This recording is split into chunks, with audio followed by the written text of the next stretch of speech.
Hello. Hello, everybody. Oh, that light, it's doing wonders. Floofiness this morning. Oh, how is everyone? Hello. Happy National Pluto Day. That's a thing. February 18th, 1930, Pluto was discovered. So there's your fun fact for this day. Yeah, that popped up on my phone this morning and wished me a happy Pluto day. And I wasn't aware that that was a thing. So, that's cool. Little astrology aside. Pluto, as Maddie put it, is really getting its 5 minutes of fame this month because that's on our agenda to cover today is the US Pluto return, which is becoming exact very soon for the first time this year. So we'll get all into that. But yeah, so very interesting that it was also discovered on February 18th, less than 100 years just in time for us to even understand what it is that the US is living through right now. So yeah, very fascinating. Does everyone have their coffee? Is it the time of day for you where you would have a coffee? Because it's definitely still coffee time here, but granted, that's most of the day. So that's not really a special qualifier by any means. Anywho, what are we talking about? Yeah, probably something we should talk about, like the things I put on the agenda or whatever I feel like, because I think I put that disclaimer on there because, my energy, it used to be a lot more inconsistent than it is now, but I still have somewhat inconsistent energy. And I don't know if you can tell, but I'm just really not in the same place that I usually am. And, that's okay. That's totally okay by my standards. It's just, especially when you're recording YouTube videos, you're totally in control of when you record it. And if you record it and you don't like it, then record it again and it's fine. But when you have like a standing date and time to like go live, you got an appointment you got to show up to.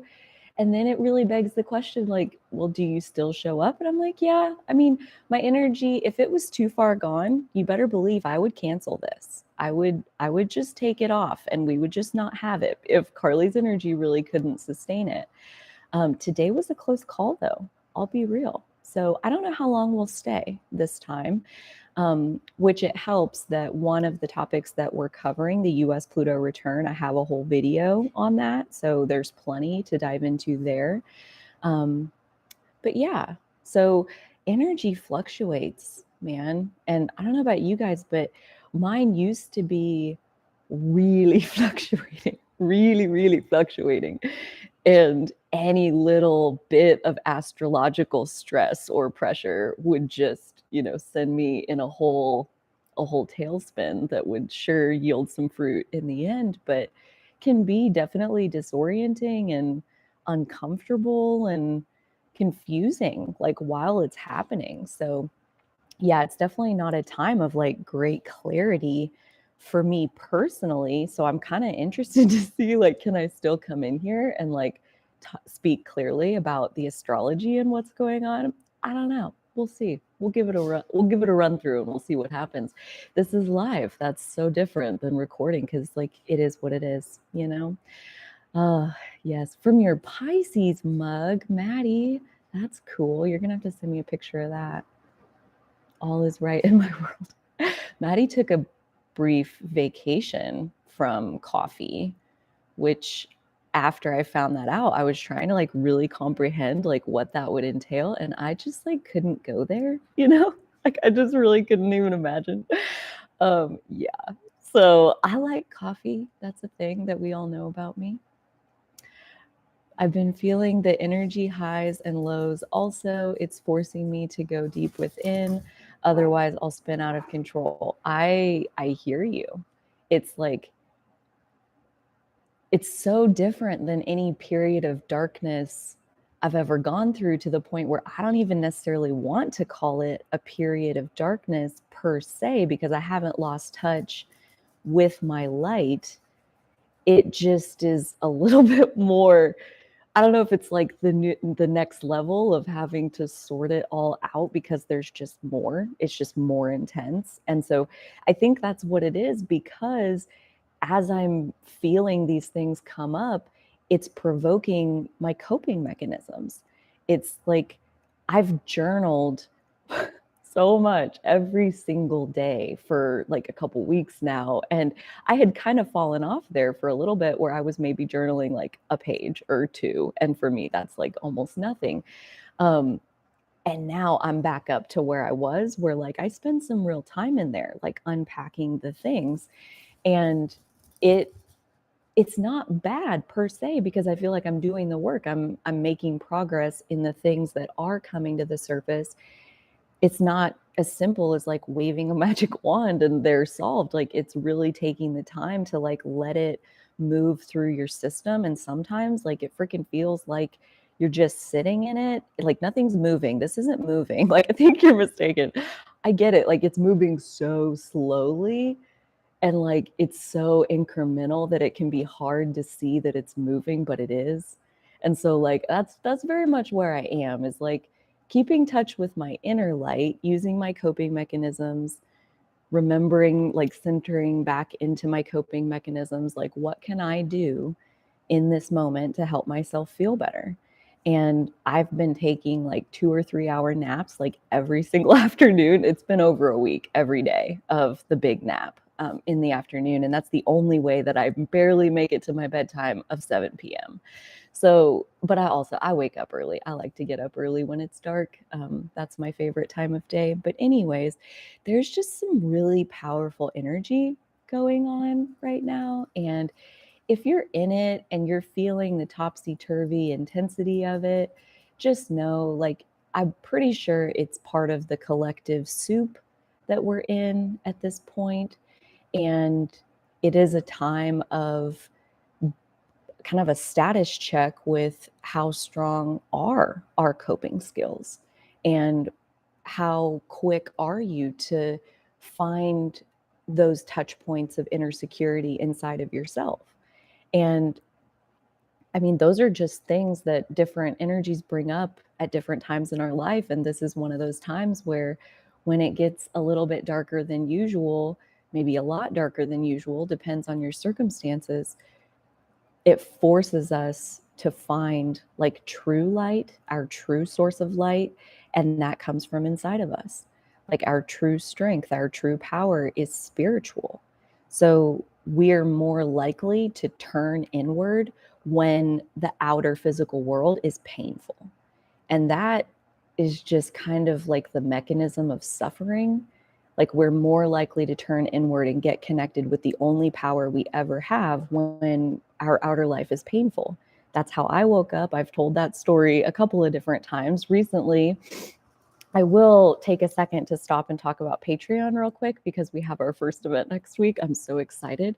There are 13 of you already signed up, and I am so excited for Tuesday, which is basically a Zoom session instead of a live stream, so that we can have conversations.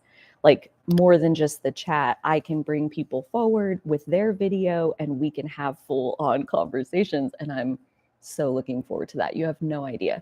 So that event is open to all of the Patreons. The link for it, for those of you who will join, I'm going to post that morning just before. So if you go into the Patreon that morning at the time of the event, there will be a link that you can click on to join the Zoom.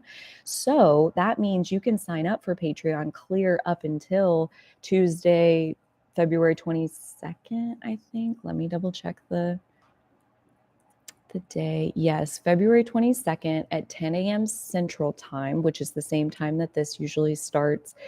And the Zoom link will be inside the Patreon. And my favorite part about the Patreon is that I opted for the functionality where you set your own monthly donation. So the minimum, according to Patreon, is $1. So you can sign up for literally $1 per month, or whatever feels right for you. I've suggested a donation of $5. Like, whatever works for you. But if you want to be there, I want you there. That's going to be really fun, I think. Obviously, we've never done it before, but I got to think it's going to be so good. These are so good. And I only get to read what you say from the chat. I just can't wait to like put the faces with the names. Like, oh, yes, actually like start building these relationships like community. So Maddie put the Patreon link there in the chat, and I thought of the Patreon because I posted the first exclusive video for the Patreon members. Like, they're the only ones that are going to get to see this. And the reason is because it was like a little bit deeper shadow work moment of, I really did not feel good. I felt worse than I feel now, like by quite a bit. And it was me working it out and putting the pieces together of, you know, what is the point of spirituality if we're still going to feel bad, basically.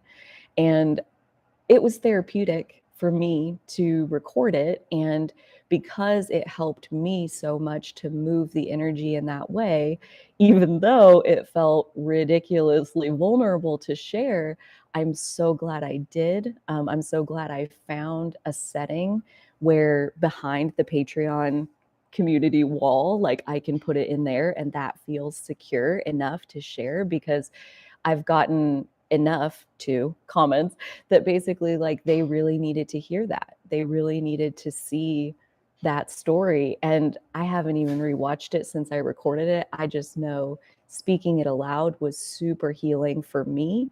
So the act of sharing it only feels natural.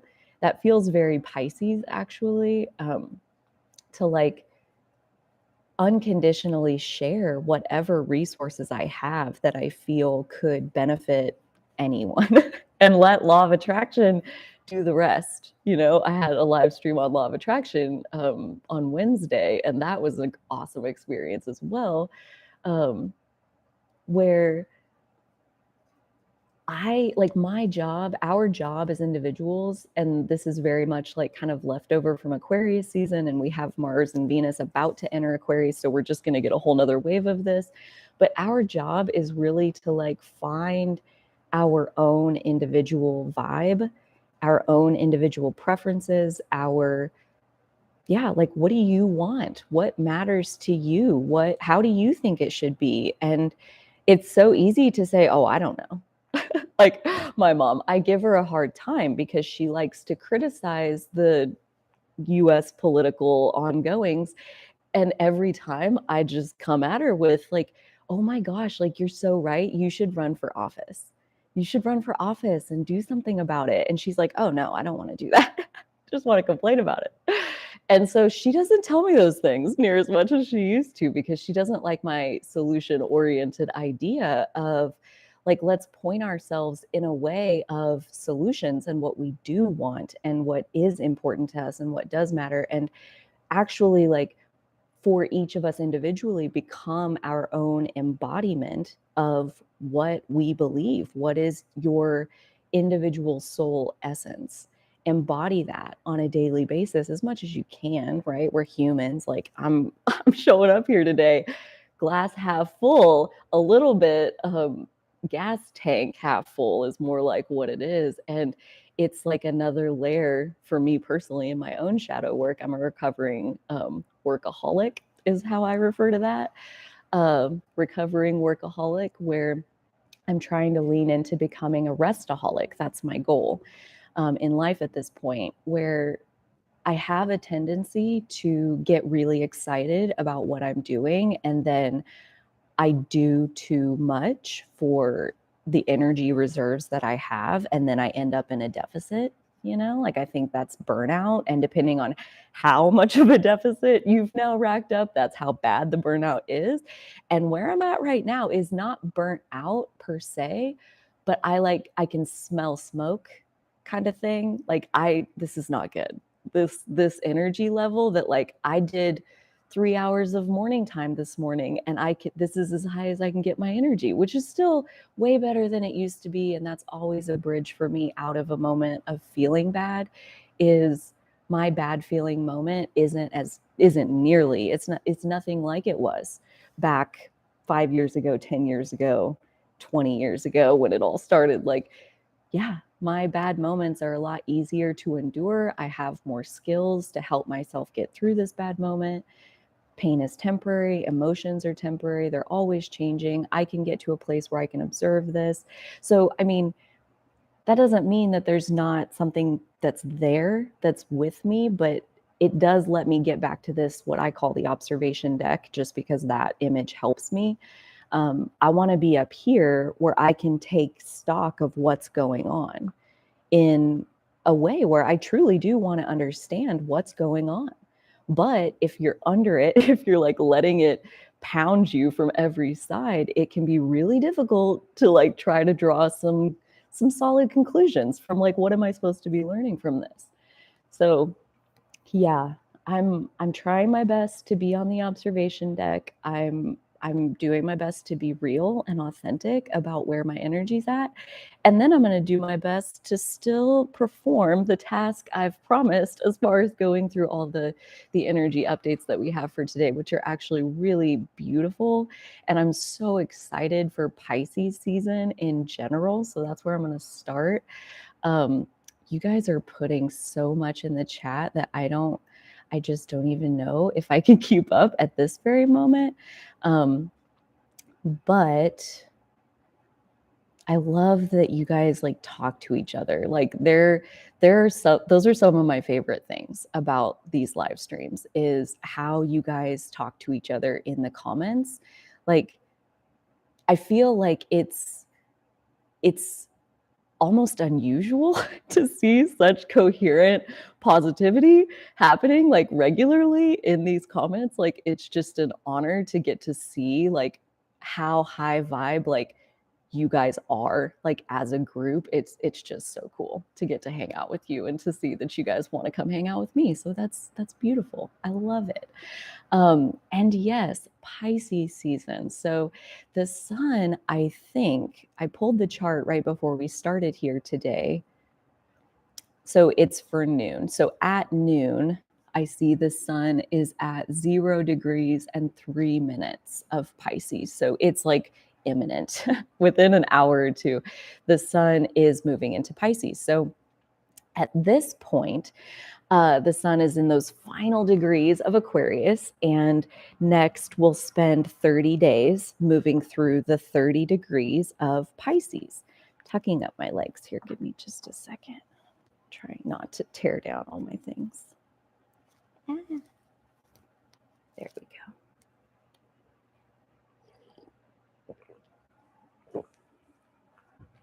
The sun covers 1 degree per day, no matter what sign we're talking about. So that makes it super easy to track.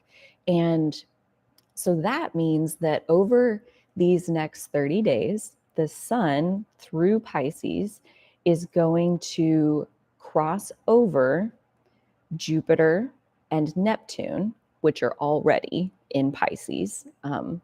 Have been. Neptune's been there for like a decade, and Jupiter has already been there for almost 2 months at this point, and was there for a couple months last summer. So the sun will conjunct Jupiter, and then later on in the month will conjunct Neptune, and those are both really important points in Pisces season, just because like the sun conjuncting any planet is going to illuminate. Like, the sun is our brightest luminary. It's the center of our individual personalities. It's the center of our individual soul essence. It's the unique light that we came to shine in the world. And that's really talking about like the sun in your personal natal chart. So when we look at the sun transiting each sign and how that impacts each of us, it also depends on your personal placements in Pisces. So, for example, if you were born during Pisces season, if your sun is already in Pisces in your natal chart, that means that at some point during Pisces season, during these 30 days, the sun is going to come back to the exact point it was when you were born, and that's your solar return. And that is kind of an energy marker. You can pull your solar return chart if you're using astro.com, is where I get mine. There are also astrologers out there who specialize in solar return readings because, much like your natal chart gives you kind of an overarching storyline or theme or general direction that your energy is headed, each year the transits at the time of the sun coming back to where it was when you were born, the snapshot of the sky at that moment, the transits wherever they are, that is kind of an overarching, a mini arch for this year of your life. And it starts, or your solar return pretty much has to be either on your birthday, the day before, or the day after. And that's just because the sun is so regular. That's how the whole zodiac wheel is designed. I'm pretty sure that's why it's like that.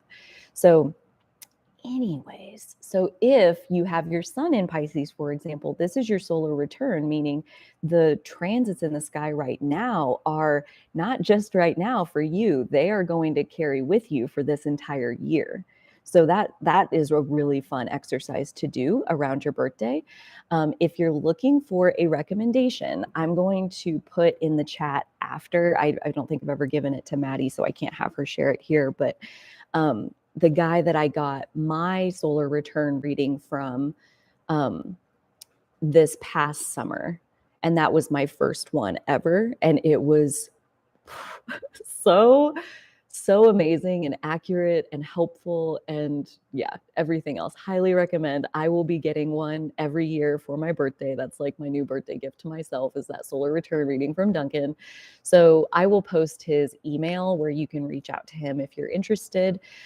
He's asked me not to quote his prices because that kind of stuff always fluctuates. So he'll tell you whatever his current availability and pricing is if you're interested.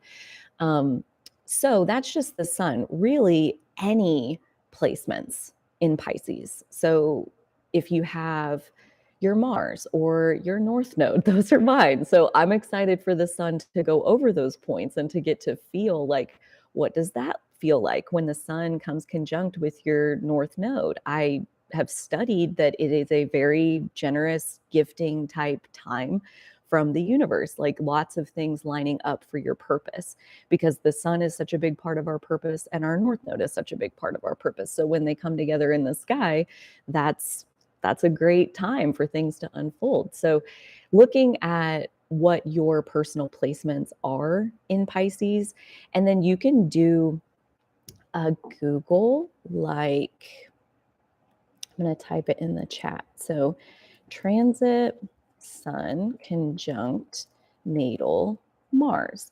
And you can swap out the Mars, the natal part, with whatever you have. So Mercury, Venus, whatever. Transit sun conjunct natal Mercury. And then typically Google even gives you like a paragraph of what that means, which is so helpful. And then there's also always so many different articles, or if you're on YouTube, so many different videos of people talking about what that means. And like always, it's kind of like we get to understand what we're ready to understand about our chart right now. And when we're ready to understand more is revealed, like how Abraham puts it, like, would you really want to eat all your bites of food that you're ever going to eat for the rest of your life, like right now, today? No, you don't. Like, you want to eat a couple good sized meals today, probably, but a few thousand? No, that's not interesting. That's not appetizing. And I think the natal chart is a lot the same way. Like, we understand a couple little chunks today, and later we understand a couple new chunks. And it's such an evolution of what we're ready for, and kind of like how well it keeps sync with the larger picture of your personal evolution. Like when you really tune into, especially the transits affecting your natal chart, it's like the pieces that you're drawn to, they are the part of your story that you're trying to live and figure out right now. And then studying the transit, it's like, oh, there's that piece that, yep, that's exactly what I needed. So it's such a beautiful process. And that's why, like, I'm only 6 weeks into doing these weekly Zooms, I'm pretty sure. And already it has been such an amazing, like, experience for me personally to keep up specifically with like studying these transit highlights each week, I was already like getting so much of it, but now I make a point to cover the ones that I had picked out in my like setting my sights of what I wanted to talk about each week. So yeah, all of that. I don't even know where so at this point, for me personally, both Mars and my North Node in Pisces, the North Node in general, has been really fascinating to me lately. And I've been doing videos on my channel, specifically going into each and every single North Node placement. Been really spending time reflecting into the Pisces North Node, which is my placement. So for it to be now Pisces season, the sun going through Pisces, Mercury won't be too far behind.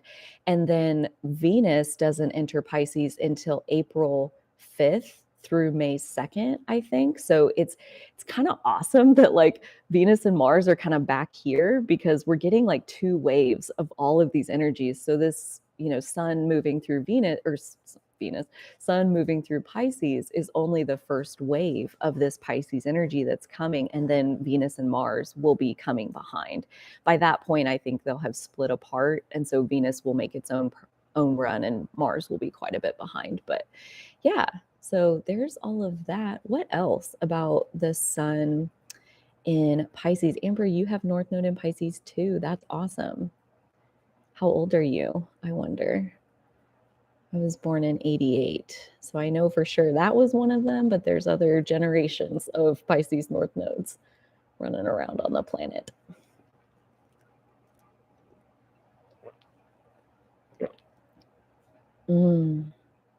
There is so much. I'm 33. Me too. When's your birthday? Yeah, so much. And it can be overwhelming at times. But I've talked about on here before how overwhelm is really just excitement that's really too intense for our physical vessel. Like we need to calm down.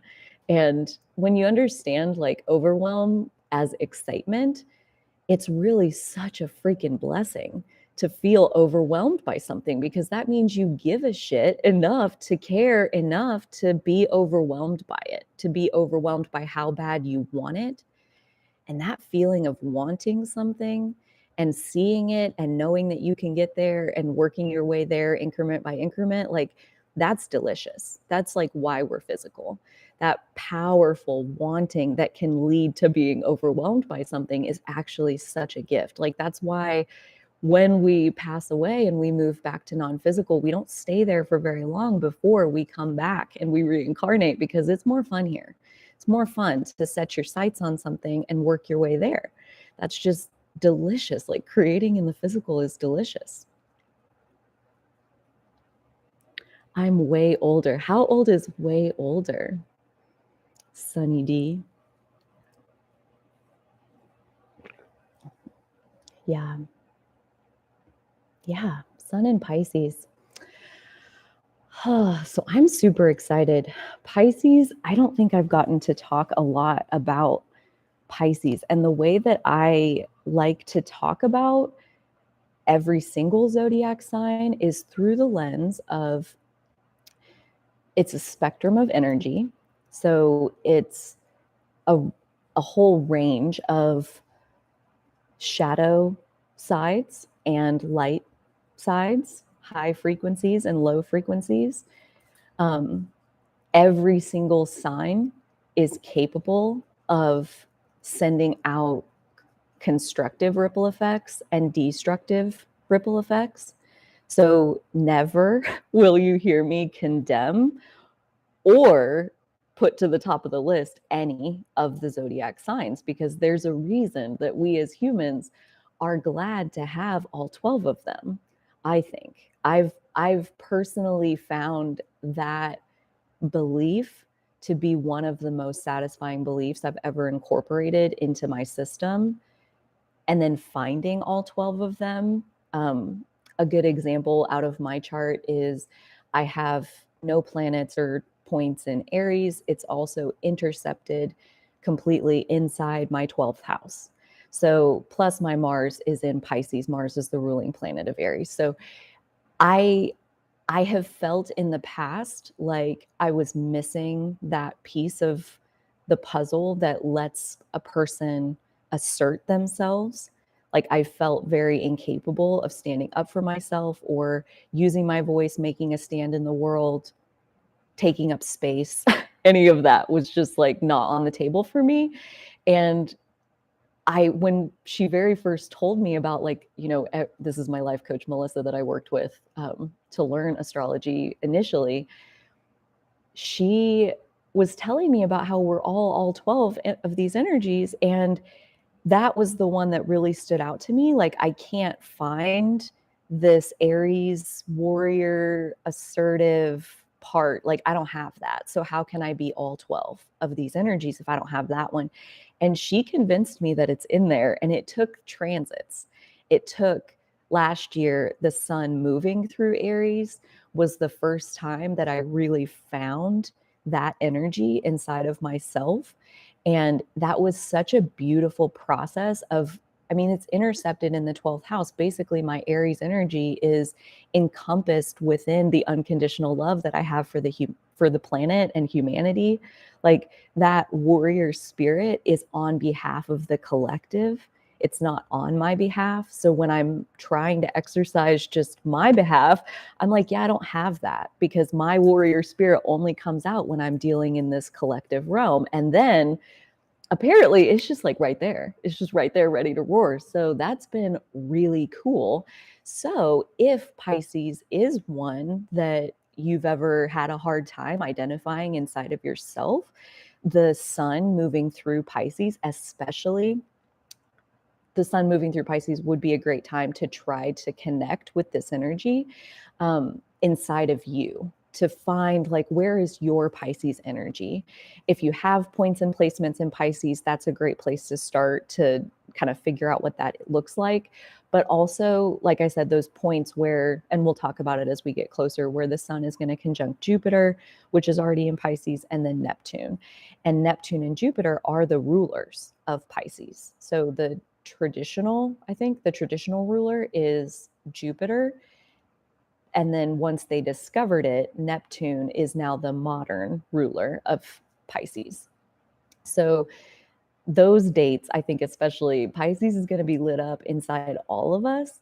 So when we look at Pisces, when we look at the shadow side, when we look at the light side, I always go straight for the light side. I go straight for the superpowers. Like, what is it about Pisces that is the reason that we have it? Like, we have it as a human race. And that, I think, is because this is where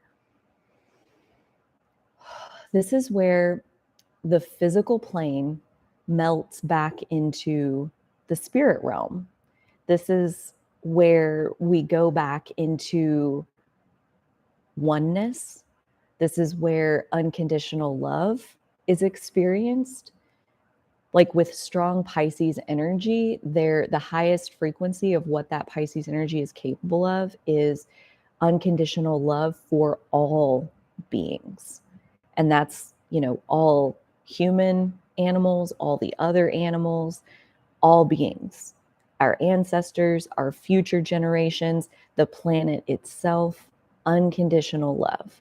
And so Pisces season, it's really like the main point of what I want to spend some time on is like, what is unconditional love? Because I think that's something that's like pretty easy to just speak and say and want to practice and like set your intention towards it. But like, what does that actually mean? And I think, I can only ever talk about things from my perspective. So I can share how I work with it. And this a lot comes from teachers like Brene Brown and Abraham Hicks and others that I'm probably forgetting to credit in the moment. But it's like, it really does start in our relationship with ourselves. It starts in unconditionally loving ourselves. And I've seen some things interesting within the last few months that are coming to mind right now that I think, let's incorporate those things as part of this conversation because it's interesting. So I do hold this belief that to unconditionally love others, we have to be able to unconditionally love ourselves. And I was watching this certified therapist on YouTube, and doesn't matter which one, but she was saying how toxic that is, and how, like, saying that, you know, you can't love others if you don't love yourself, and that's toxic, and we shouldn't tell people that. And that has really stuck with me, because I felt like, you know, I had this belief. I was good to go on this belief. And then I hear this like certified mental health professional saying that that's a toxic belief. And so I do want to pull that in here, not to contradict what I said, but to offer that there are so many differing opinions. And really, I think the only way we survive and stay sane in this world is learning to use our own personal resonance, our own personal intuition, and feeling for ourselves what sounds true to us, what feels true, what feels helpful and constructive to take into your system and use as part of your beliefs. And if something feels like that and it works for you, then take it. And if what I'm offering ever feels toxic to anyone, I hope that I've done a good enough job of laying down disclaimers like that one that say, really, like, each of us has to resonate ourselves with what we choose to absorb. And yeah, for me, it really does make sense, and it has been my experience that in order to unconditionally love other people, which is to say, stop judging them, stop criticizing them and what they're doing, stop blaming them, you know, like, stop even having an other. You know, unconditional love requires that we can see ourselves in other people. And that's a pretty tall order when there are people in this world that you can't stand, that you hate them. And I mean, I see that still exists, you know, like it exists out there in the world. But I love how Pam Gregory talks about, and Pisces season is the first time, or is a great time to really let this sink in on a deeper level, about how, like, the 3D realm and the 5D realm exist side by side, basically. And each of us is existing in one or the other based on our dominant frequency. And so either you're vibrating at a 5D level, which is to say mostly in unconditional love, which is why, again, this is such a great time to talk about this, or you're vibrating in a 3D level, which is more hashing out the details with other people, you know, trying to get them to agree with you, trying to get your point across to somebody else so that they can agree with you, so they can tell you you're right, so that you can feel validated in your point of view. Like, that's 3D. That's an old way of operating, and it still exists. There's still people in this world who operate like that, and that's where they live, and that's what's real to them. And that has to be true, because it's what's real to them. But also, at the same time, there is a place where there are already all of these people vibrating most of the time in unconditional love. And that means that there is no other. Like, nationality, yeah, is great, but if anything, like, it just divides us unnecessarily, you know, like, being able to see things that you love in another person, no matter who they are. And again, I get that that is like a big thing to ask for, depending on what you know about that person. You know, if they've done something specifically to you, especially that you feel like they've wronged you, loving that person feels like the last thing that you would ever want to do. And that's why, personally, for me, I had to turn it inward. I had to make it about unconditionally loving myself, because I just couldn't see how I'm going to unconditionally love these yahoos. Like, that just doesn't even seem possible. Maybe with a little bit of effort, I could unconditionally love myself, maybe someday. That was at least plausible. So that's where I went, because loving everyone on the planet wasn't plausible for me. So I think, you know, take whatever route you can to get there. If it's easier to love other people than it is to yourself, like, I don't know, that wasn't my experience, and I say to each their own. But I love that I hear those kinds of dissenting pieces of feedback, or like people who just see it differently, because it does help to remind me how like we each do have to resonate for ourselves.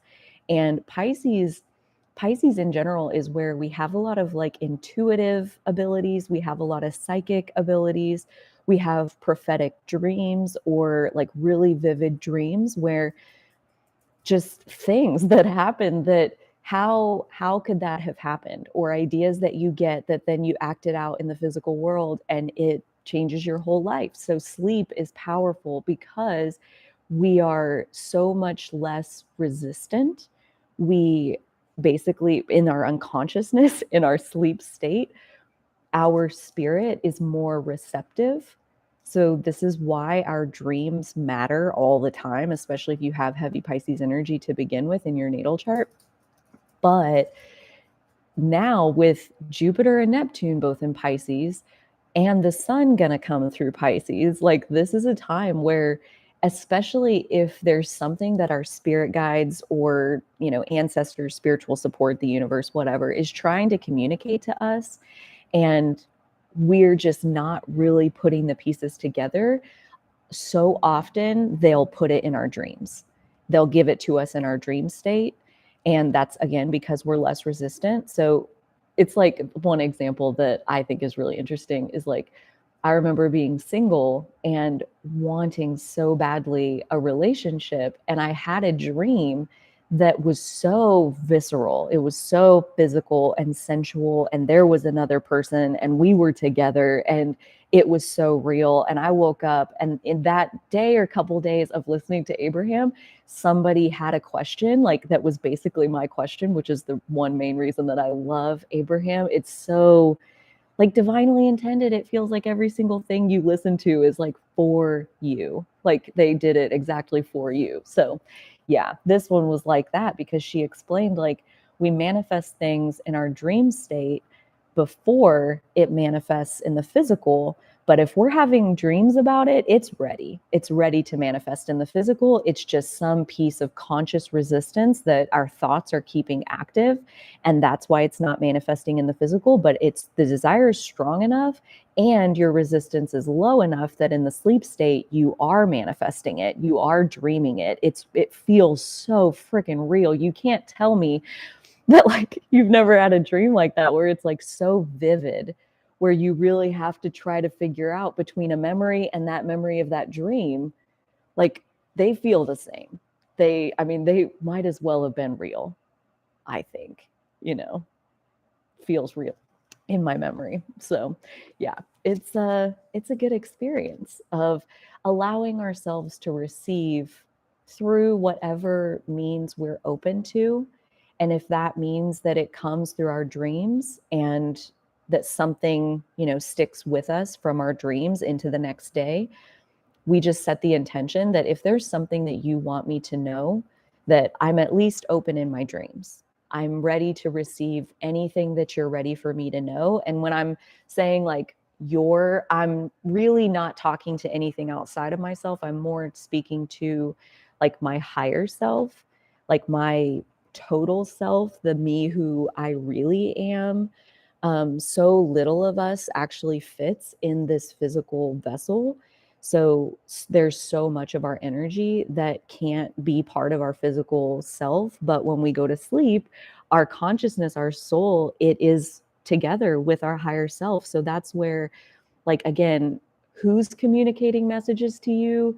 Your higher self. That's this is my opinion, it's my belief. There's lots of schools of thought on the planet that would say very different things. This is my experience of what's true for me. And yeah, so Pisces is supposedly like these waves of Pisces energy. And this almost gets kind of into the Jupiter sextiling Uranus that's going to be happening. Actually, I think it's today, or maybe late last night's was its exact, but it's happening like there's like 3 different sextiles to Uranus this year that or this coming month that are going to bring in these waves of Pisces, these awakenings, these spiritual awakenings. And it's like literally only just on the beginning of it that the sun through Pisces is supposed to be kind of a bigger opening for what's coming in when Venus comes through Pisces. And that's a bigger opening for when Mars comes through Pisces. So this Pisces wave, this spiritual opening, this opening of consciousness is expanding this whole entire year, basically. This is just one side of what's playing out while all of these other things are happening. Like the US Pluto return and Uranus and Taurus, these energies that are literally dismantling the old. They are taking down, the 3D is collapsing, as Pam Gregory puts it, while the 5D is being expanded and born in greater detail. More people are vibrating in this place of unconditional love than ever before. And practicing unconditional love inside of ourselves feels like bringing that Pisces gentleness to ourselves. Like, how often do we beat up on ourselves and we say mean things to ourselves? We tear ourselves down, we criticize ourselves. And none of that is how our higher self feels about us. So every bit of negative self-talk that we do towards ourselves, of beating up on ourselves instead of loving ourselves and accepting ourselves, that is just taking us further and further away from our higher self. And this time of Pisces season and these waves that are moving through the collective are about us coming closer together with our higher self. And that looks like you have to love yourself. You have to, because your higher self does, because your inner being does. So I'm like, I feel like a rock in a hard place. I'm sorry if that's toxic, but I mean, it's my belief as far as like how frequency works, how law of attraction works. Your inner being, your higher self, source energy loves you beyond your ability to imagine. So for you to merge together with infinite intelligence and universal energy, you also have to love yourself beyond your ability to imagine. And that takes some doing, that takes some processing, that takes some getting to know ourselves and the things that we like about ourselves, instead of just focusing on the things that we wish we could change about ourselves. I feel like, for better or worse, we live in a day. I mean, I guess it is what it is, so it must be how it's supposed to be. It's helping to give birth to the new, for sure, because right now we live in a world that like constantly reminds us about all the things about ourselves that we should want to change. And it's like these subtle messages about, like, if only you would do this, then you would be happy, successful, pretty, slim, loved, whatever. Like, it's so far off on the horizon. That's just kind of like how marketing works. They're selling their product. They want to sell a solution, so they have to sell you the problem first. Like, it makes so much sense why it is the way it is. And it makes so much sense why it sets us up to be so critical on ourselves. And in order to merge together into oneness with the all, with the universe, which is to say, every single human on the planet, every single animal on the planet too, insects, beings of all kinds, their higher selves are connected with universal energy, source energy. And when we merge with our higher self, we are now connected to the universe is connected to the all. And from that vantage point, I have found glimpses, more and more stable all the time, but glimpses of this unconditional love for humanity, for the planet as a whole, for any and every single being.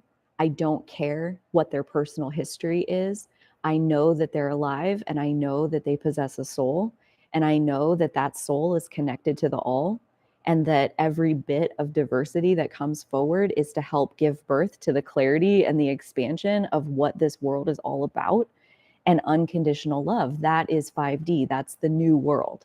This place where we stop judging each other. We stop trying to find out, how are we different? How am I better? How am I winning? Like, that's just not even necessary in this new world, this 5D space, this merge together with the collective, with the all, with the oneness, with in that place, we accept each other. We celebrate each other.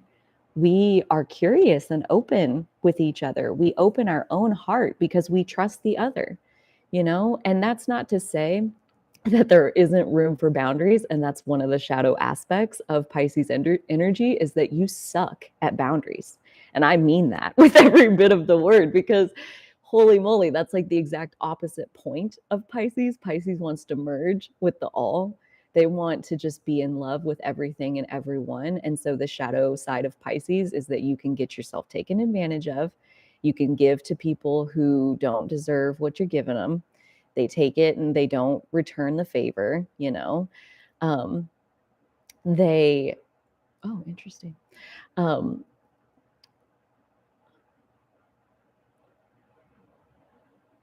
Interesting. I don't know what's happening in the chat, but I think Maddie's got it under control. Yeah, so boundaries are definitely a challenging spot for Pisces.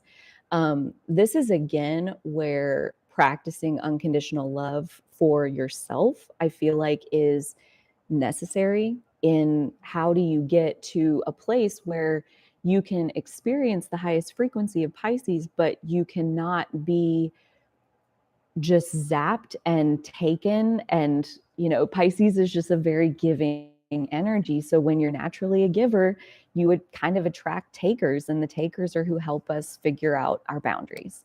And so Sun through Pisces, all of these waves of Pisces, like, there's just this opening up and this loving and accepting and all of that, this merging with the collective, that could definitely leave us open to picking up things in our energy field that maybe don't feel good, that don't feel like unconditional love. And that's where so much of, you know, Pisces isn't on its own in this time, in this space of, like, we are all 12 of them. So just because we have all of this concentration happening, there we go. So just because we have all this concentration happening in Pisces, and we're elevating the Pisces side of our energy fields, each individually and on a collective level, that doesn't mean that we're meant to just stay there 24/7, because that is where we are easily slipping into the shadow side of Pisces, where we don't have boundaries. We feel depleted. We feel victimized by other people taking our energy. And that's where learning those boundaries within ourselves, unconditionally loving ourselves, what that looks like is having boundaries with yourself, being able to tell yourself, I'm tired, I don't want to do that. And yourself granting your wish and saying, okay, so take a nap.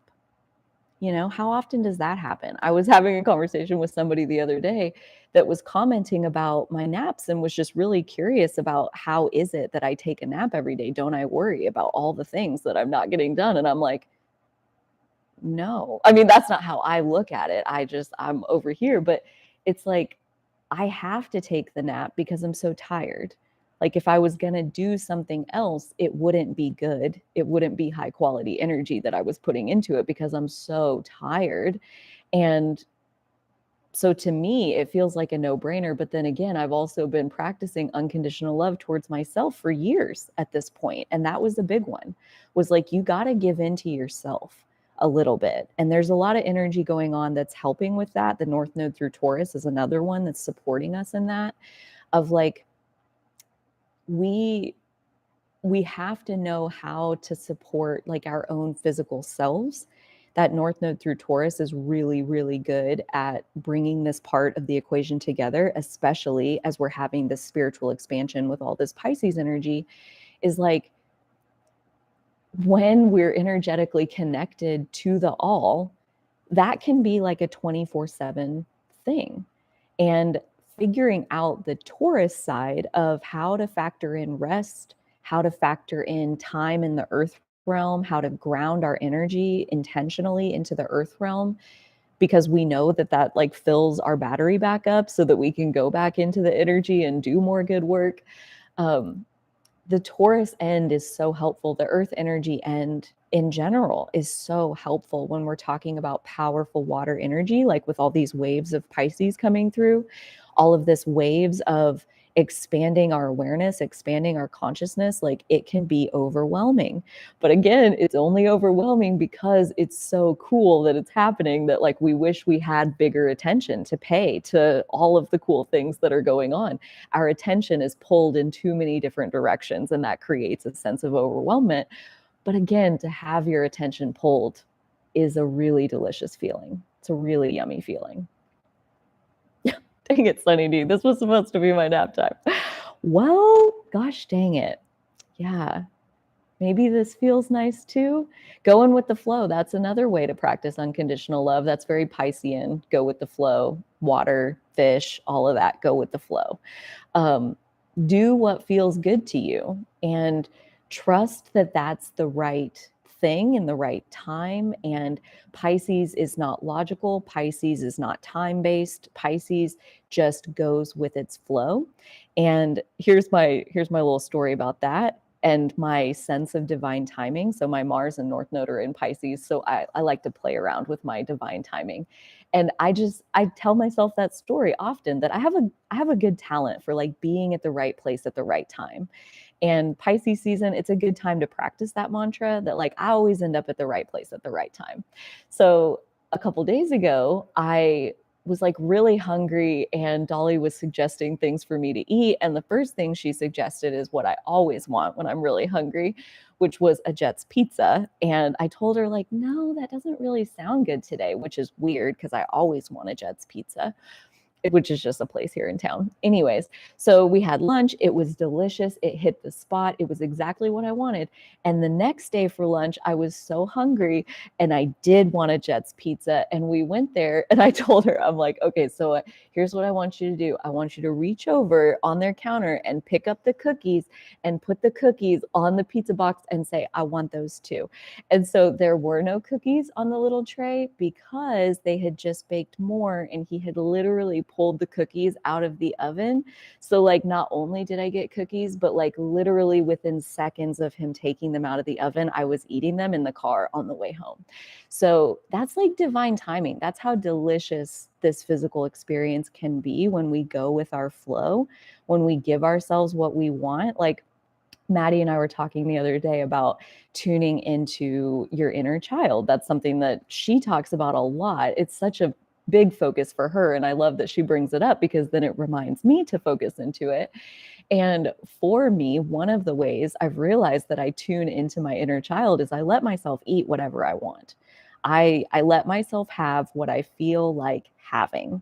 And she was talking about how eating candy helped her tune into her inner child. She also has a boot mug. I hate to tell all your stories, Maddie, but I also told her I would love it if she would make a podcast about our inner child and like why is it so important to tap into it, and just her story of the benefits of doing that and connecting. Cartoons, yeah, like do you guys have little cookie? Oh my gosh, Amber, so you're a Pisces sun, 1 degree from your North Node. Divine timing is a thing. I experience it all the time. Oh my gosh, those cookies were ridiculous. They were so freaking good. I ate a whole one before my pizza, and then I had a second one to have after my pizza. Yes, that's so awesome. Yes. I see, and like inner child time, I love it every time I pop in there, but I just haven't like sank deeply enough into it to go there very often on my own, I guess is how I'll say that. So like I'm so open to it. I just need somebody to tell me a fun story so that I can like really sink my teeth into it. Tom and Jerry. See, like whatever takes you back. Like for me, Seinfeld. Seinfeld is like my version of cartoons because I remember laying in bed with my parents and them watching Seinfeld and laughing, and me remembering, like, I would laugh because I can see it's supposed to be funny, but I don't understand why it's funny, but I really liked listening to them laugh. So Seinfeld is like burned into my inner child's mind. Yeah. So it can be anything really, that, you know, get you tuned into that. And then as far as like why you would want to do that, that's where I just like don't know enough of the story to be the one to talk about that. So yeah, when Maddie gets her podcast episode out about the inner child, we'll be sure to pass that along. Hint, hint, Maddie. There you go. Oh, let's see. I feel like that's pretty good on the sun going through Pisces. And then let's talk next, since we're in the vicinity of Pisces still. So Jupiter sextiling Uranus, and let me see, I do believe that's happening right now. Yes, they are both at 11 degrees. Jupiter's at 11 degrees Pisces. Uranus is at 11 degrees of Taurus, meaning they are making a sextile. And sextile is the lines in the middle of the chart where it looks all crazy. Sextile is just one kind of line. The aspects in general, that's where you get into the math side of astrology, which, you know, depending on how you feel about that. But like all those lines, they're angles. They're like how many degrees apart on the circle are these two things. And that's how you know where or which type of aspect it is. And so sextiles are one of the blue lines, and the blue lines generally, well, depending on which system, I guess I shouldn't say the color. But sextiles are one of the harmonious aspects. They're generally positive, helpful, supportive energy. The other one of those that is most commonly used is the trine. And the trine is between two planets that are in the same element. So like Capricorn to Taurus would trine, Capricorn to Virgo would trine. Those are the three earth signs. Or like Aquarius to Libra would trine, because those are the same air element. So the difference between these two aspects, and this was from an astrologer that I only listened to for the first time this week, and I put his video on the playlist that I use to prep for today's session. Maddie, if you want to grab that, it's just on the channel under playlists. It's a public one, prep for today's live stream.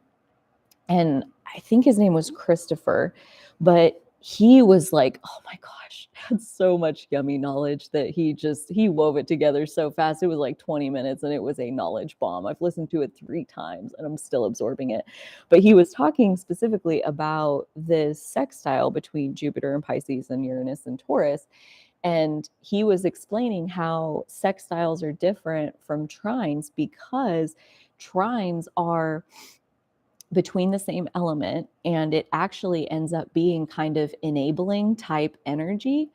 So especially when you have a grand trine, you can kind of get stuck inside that energy. Grand trine just means that you have a trine, a side of the triangle between all 3 earth signs, for example, or the air signs, fire signs, whichever element.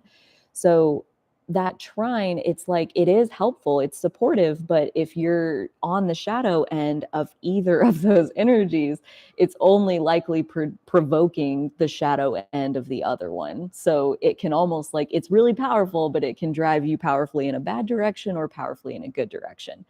The sextile, though, they are naturally different by both modality and element. So what that means is, like, Pisces is a water sign, Taurus is an earth sign. So they're different elements. The different modality, Pisces is a mutable sign and Taurus is a fixed sign. So they're very different. They have different agendas. They have different things in mind. So they tend to not enable the shadow energy of the other. So how he described that was like, the sextile can actually like lower the temperature in the room. Like the whatever this Uranus and Taurus is stirring up, which is basically a freaking revolution when you really get into it. That energy of Uranus and Taurus wants to reform the planet itself, essentially, and all of the ways that we interact with the planet, our systems that use the natural resources, all of that is being reformed. And that is leading to a lot of change in the physical realm. And there's a lot of conflict around that change, or can be. And so at this time of these different Pisces sextiles to that Uranus and Taurus, it brings the temperature down. It brings that Pisces energy into connection with the revolution. And it more brings us back to that unconditional love and compassion for humanity itself, for the interconnectedness of the all, and says, like, not just we want to tear the world apart and build a different one for no good reason, but we actually are doing it as a revolution of love. That's another Pam Gregory phrase that I got out of her New Moon in Pisces video. That's another video that's on that playlist. Looks like Maddie put in the channel or in the chat. So yeah, that revolution of love is happening. It is underway. She's like, can you feel it? I can feel it. And I'm like, I can feel it, Pammy. I'm right there with you. Her and Braca Goldsmith, I'm very new to Braca's channel, but they have fireside chats where they just like go back and forth and chat about what's going on in astrology right now.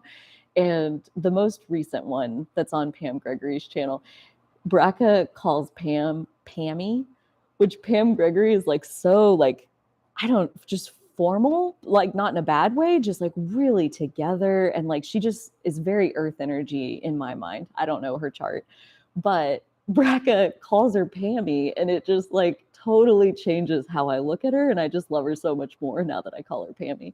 But anyways, that's kind of an aside. So yeah, you gotta like, spend some time soaking up your favorite people's point of view and reminding ourselves that all of this change and all of this turbulence that we're experiencing, it's not for nothing. It's for the love of the all. It's for that Pisces side of our goal is to reemerge with source energy itself while in human form, which is to say, as a human, flow unconditional love. Vibrate at a frequency of unconditional love on a regular basis. Not many people have done that through history. And yet that's the whole basis of like the new earth.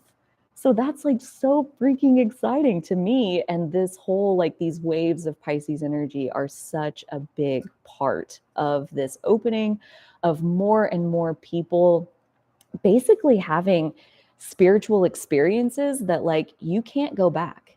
You can't unexperience these things, these experiences of your own psychic abilities. Like I have one person around me who, this was even a couple months ago, and they have Pisces energy in them that they really aren't tuned into usually. Like they don't think of themselves as intuitive or anything like that. And I know she's flat out psychic. I can almost guarantee it. And then she has this experience where she is now proving to herself by way of her own life experience, like, wow, maybe I am psychic. And it's opening her mind to consider that possibility. Like she's still not fully convinced, but basically what happened, she was riding in the car with her daughter and she wasn't looking at her daughter. And this is her experience. Her daughter said, I really need to go to the bathroom, but I'll be okay.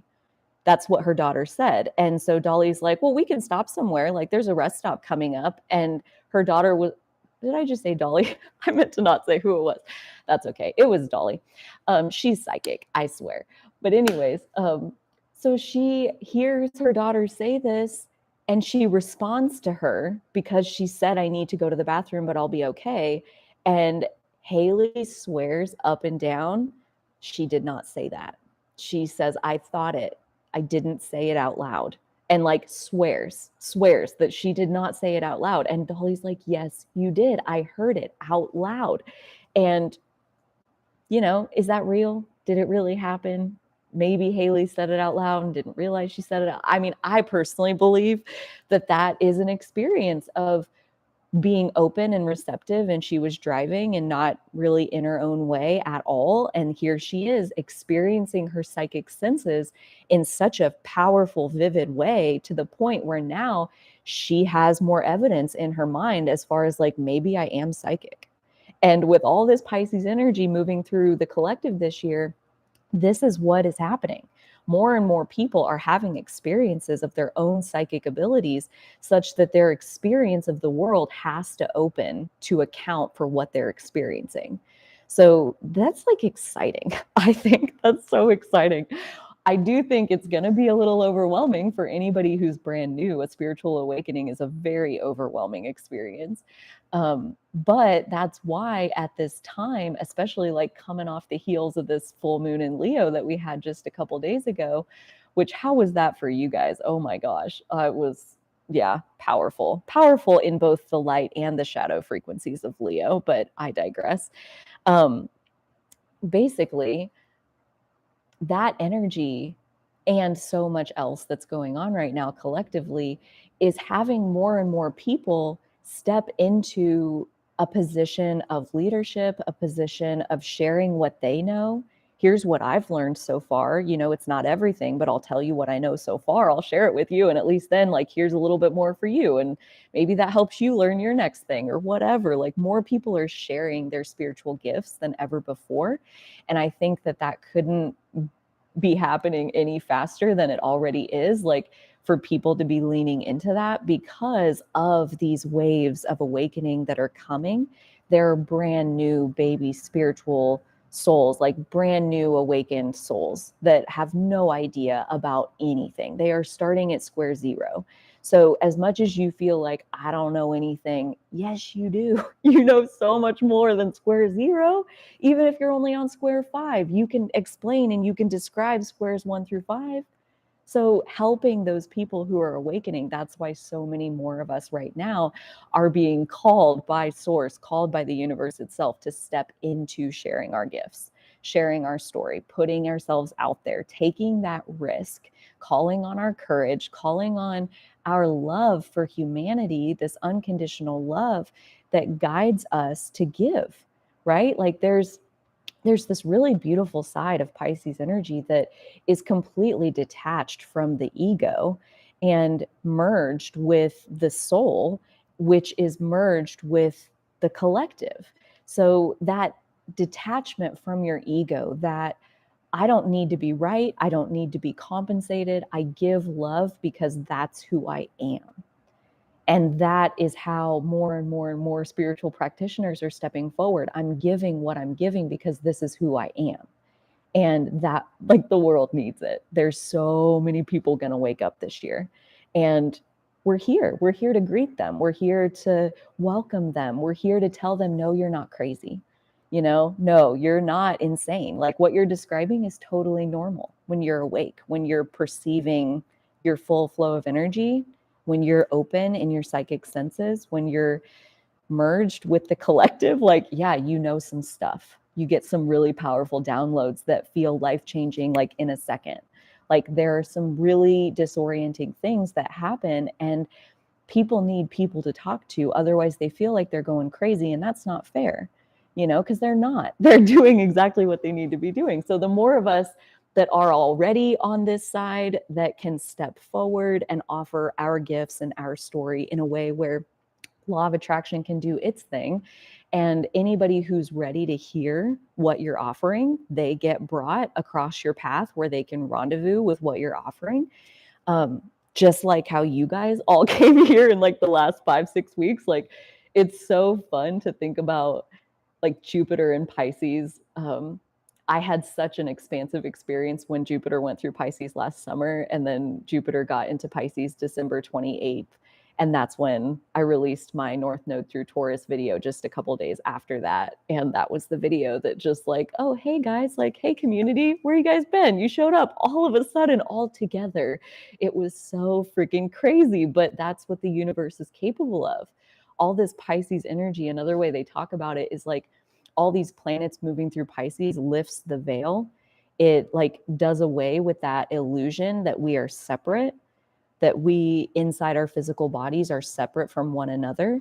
Because when the energy moves through Pisces, when that's what's exaggerated inside of our energy field, we can feel how interconnected we really are. And when we remember that, again, it makes unconditional love that much easier, because you know that there's actually no difference between unconditionally loving yourself and unconditionally loving others. It's all the same, because it's just one big energy soup that we are all sharing. That's the Pisces perspective, is like, there's no separateness. There's no difference. There's no like, we're the same. On a soul level, we are all the same. And Pisces season, where the sun is moving through Pisces, all of these additional waves, like, this is just a beautiful time to get to practice that and deepen it a little bit more. And it's a really nice experience, like, for us internally. It also, like I said about the sextile, like bringing down the temperature in the room, like, I don't know if you guys pay attention to what's going on globally, but I think we could use that at this point and like recenter back inside of a place of like, why are we even doing what we're doing? So yeah, it's a very, very, very interesting time. And that brings me to a quick sip of coffee.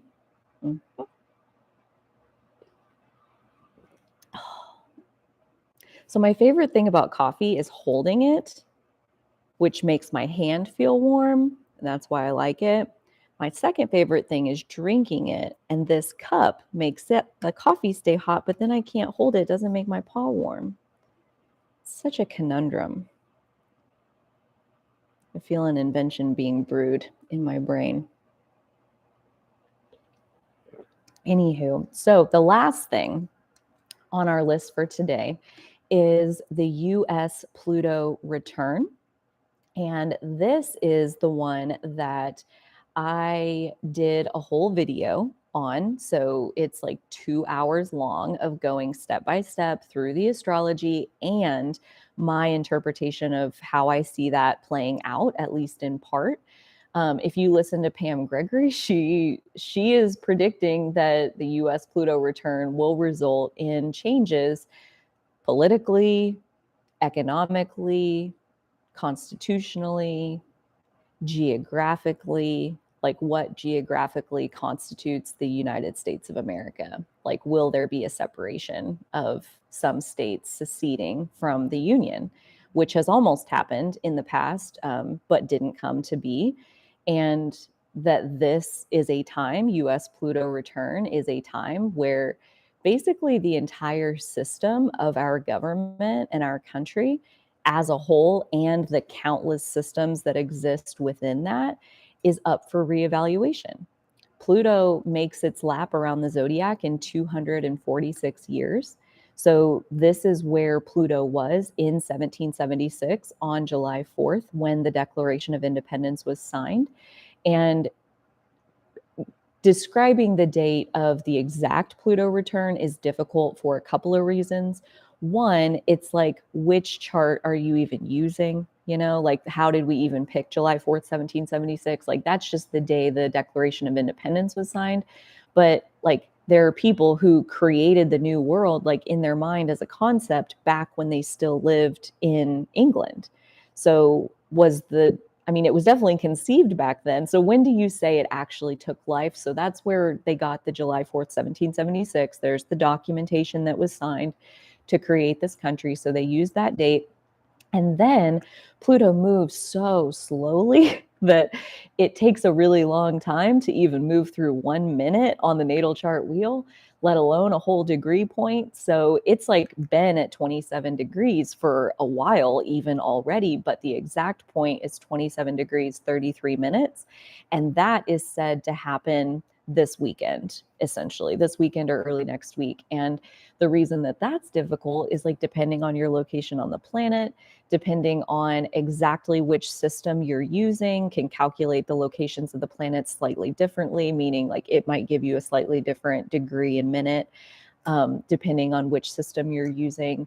And then the time zone where you are, it just depends. So February 21st is the date, as far as like when I pull transits and I adjust to a specific date and time. When I pull the date February 21st at noon, that's where Pluto in the sky for my time zone and my location is at 2733. So the exact date doesn't matter a whole lot anyway, just because this is the first conjunction, or this is the first Pluto return, meaning Pluto is back where it was when the US was born.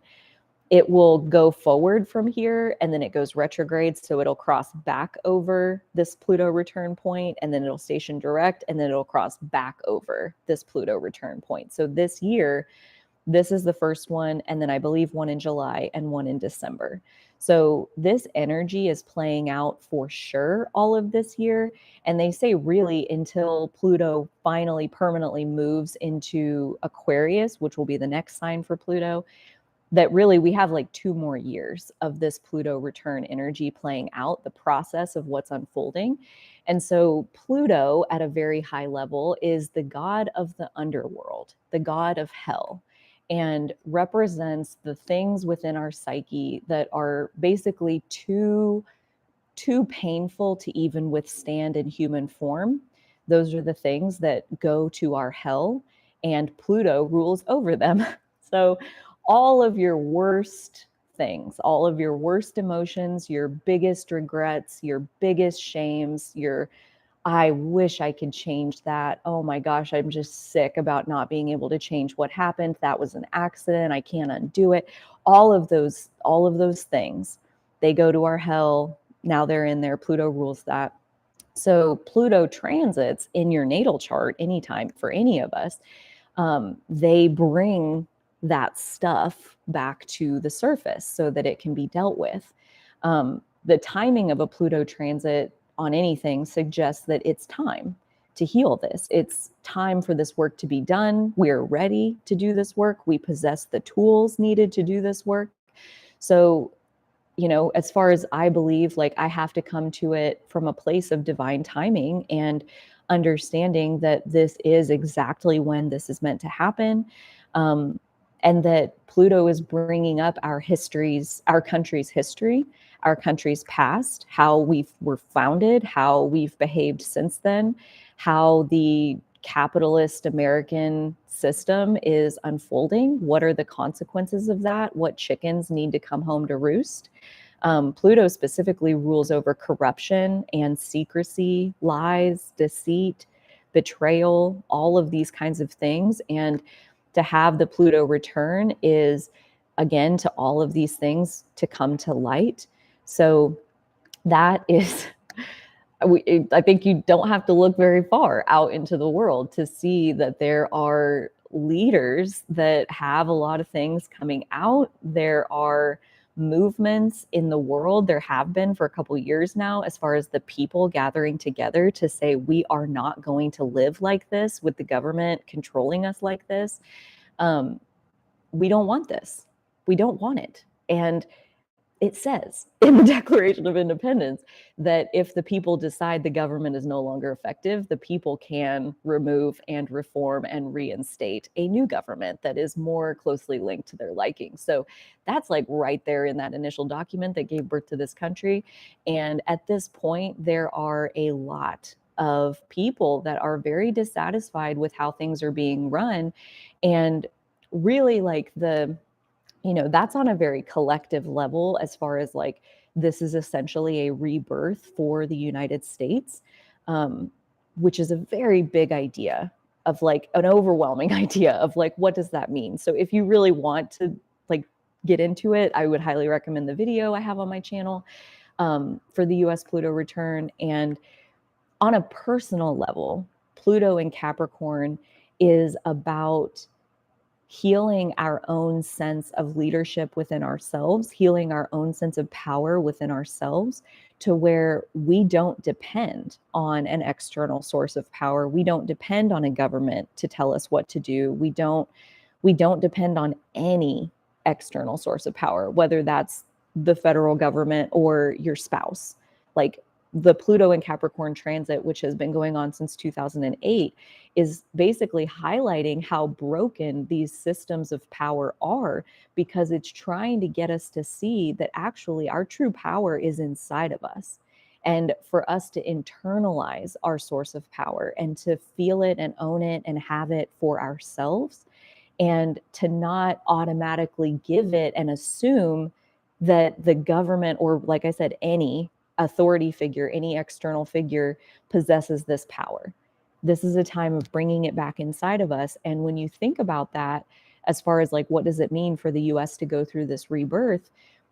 It looks like the government that's needed to govern a group of people like that, who are self-empowered, who are self-sufficient and providing themselves with their own sense of leadership, the government that you need for those people is very different than the government that we have today.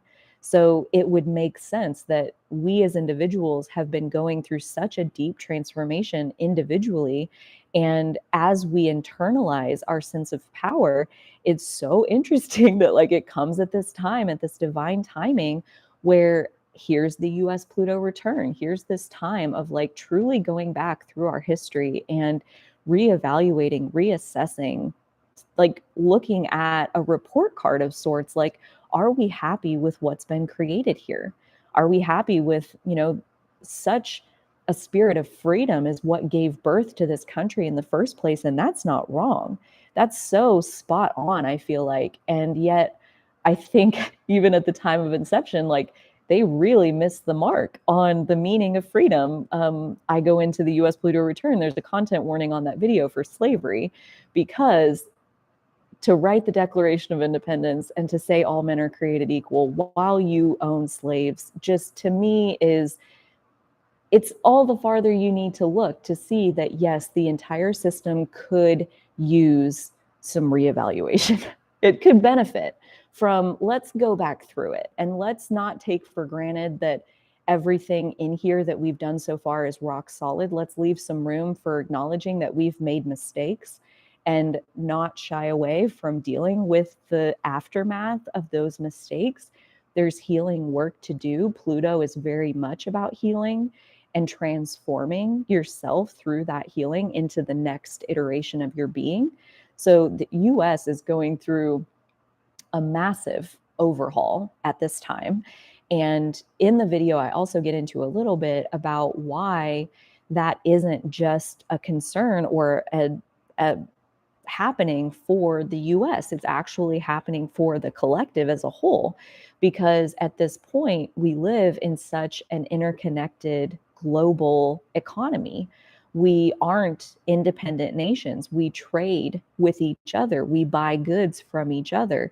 And so, for example, the US, as a population, we buy a lot of products and services, for that matter, whether we realize it or not, from third world countries.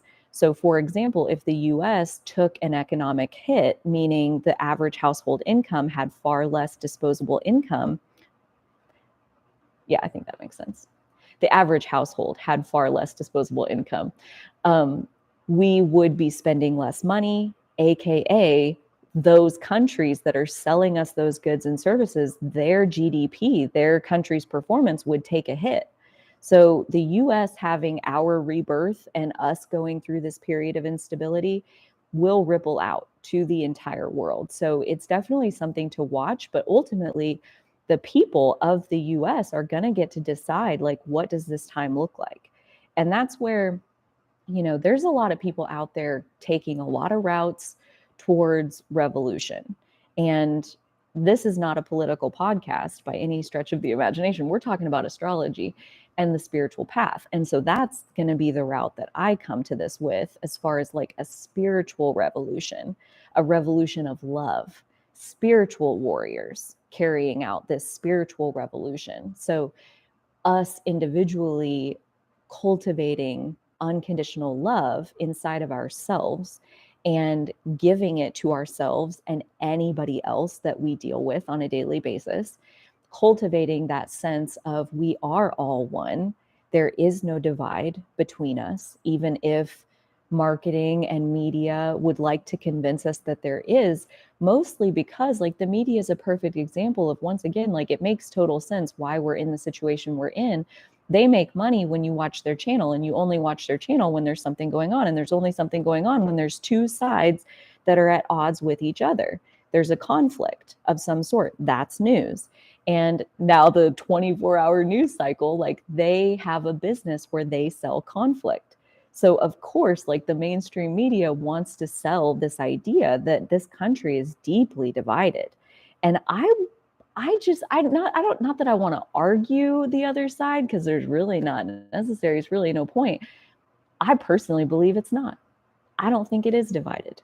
I think there is a plane of existence where there are people vibrating in unconditional love today, right now, that already exists. And in that plane, we are unified. We are full of love for ourselves and for each other and for this planet. And we will do what we need to do to spread that love, to hold steady within it and send the ripple effects of it out, and to let the revolution be spiritual, to let the revolution be a ripple of love that moves through the planet. And that's, may or may not be action oriented enough for some people. I would say it's very powerful, especially during these Pisces energy waves coming through. There was one of her videos, I think it was the Leo full moon video from Pam Gregory, that she talked about this meditation study where they measured the photon energy coming out of a person's heart center. They had all these meditators, and that it was like this much, just a little bit coming out of the heart center just while they're awake and conscious, whatever. And then they had them meditate for 20 minutes specifically on their heart, specifically on sending out their love to the universe. And it went from, she said, like 20 or 100 to like 100,000. And again, I share that because it sounds true. It sounds like what I feel, like my experience, as far as I mostly work in an energetic realm. I mostly practice holding unconditional love within myself and sending it energetically to others, and then coming into spaces like this one and rippling it with you guys through my voice and through the words that I'm choosing to share. So there are peaceful ways to help this revolution be carried out. There, I think, could potentially be violence and whatnot. Like this goes back to the North Node moving into Taurus and the South Node moving into Scorpio. I released that video right at the end of December, and those nodes changed January 18th, I think. And somebody commented on that video and said, I had offered the time frame for when it had last happened, when we had last had this transit, and it's April of 2003 to December of 2004. And somebody commented on there and had put the pieces together that April of 2003 was when the war in Iraq started. And that is a fact. And at this point, again, I don't know how much you guys pay attention to what's going on in the world right now, but going to war seems like something that is not completely implausible. And that's just something that is. It's part of that 3D world of like, we can't control what goes on in the world. We can't create in the reality of another person. We can only create our own reality. And that's where focusing back inside of ourselves, inside of our own unconditional love, and sending it out to the planet energetically, sending it to our government energetically, for the people who care enough to want to work in government, for them to find a good solution through all of this turmoil, for them to come together in the unity that we feel in this 5D space. We hold this vibration, and every time we do, it gets stronger for us all. It gets stronger on the planet. So that's where, again, we all have to find our own path through this time. I am simply sharing mine because you guys show up to listen mostly, which is so freaking cool. And I like to talk. It's very therapeutic for me personally to move energy through my voice. So I find that to be helpful. And this just seems like a win-win type situation. So yeah. If you want more on the US Pluto return, I highly recommend you check out the video on that for more depth. And as far as part 2 and a little update on that, I haven't forgotten about it. I was intending to record it before the US Pluto return became exact, which would be like here in a couple days. And let me tell you, spoiler alert, it didn't get done. So I haven't recorded part 2 yet, but I do still want to. And the fact that this exact Pluto on the return spot is happening 3 times this year, like we're not done talking about this energy. So I think it's going to be just fine that we just record that as the path unfolds. We record that as the fun and the energy to do so presents itself. At this point, I am doing good to get done the things that are like pressing in the moment and rest enough to have the energy to do the things that are my top priorities. So that video will be coming at some point whenever it unfolds itself. That's how I try to practice. Amber, if you're still listening, I wonder if you're the same. Like that's how I try to practice my whole life, is like just kind of let it unfold. I feel like that's very Pisces, of just go with the flow and let the divine timing present itself. You know, like so much of our suffering can come from wanting it to be different than it is, wanting ourselves to be somewhere different than we are. And Pisces is where we relax into the flow of what is. There's like a radical acceptance in Pisces that actually provides transcendence. It's like it doesn't even matter what is, because your connection to spirit is so strong and that exists inside of you. So it doesn't even matter what's going on in the physical world, because that's not where any of your power or stability comes from. So this Pisces season, I'm so excited for it. I'm so glad it's here. I'm so glad you guys are here, as far as like us getting to enjoy it together. I love all of these things. Yeah, I think I got to take off too, you know? It's a shorter one today, but I think that's a good call, energy management wise. Sometimes you got to do that.